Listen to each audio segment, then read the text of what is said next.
ചീര വിത്തുകൾ ശേഖരിച്ച് സൂക്ഷിക്കുന്ന വിധം ഞാൻ ചെയ്യുന്നതാണ്. അപ്പോൾ വർഷങ്ങളായിട്ട് ഞാൻ ഇങ്ങനെയാണ് ചെയ്യാറ്. അപ്പോൾ നല്ല ആരോഗ്യമുള്ള ചീരത്തൈകളിൽ നിന്നുള്ള വിത്തുകൾ മാത്രം ശേഖരിക്കുക.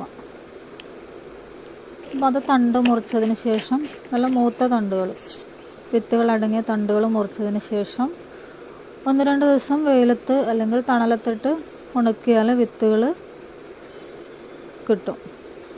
അപ്പോൾ തണ്ടും ഇലയും കരടും ഒക്കെ മാറ്റി വിത്ത് മാത്രം ശേഖരിച്ച് അതൊരു നല്ല ടൈറ്റ് ബോട്ടിലാക്കിയിട്ട് അടപ്പ് നല്ല ടൈറ്റാക്കിയിട്ട് മാത്രം ഫ്രിഡ്ജിൽ സൂക്ഷിക്കാം.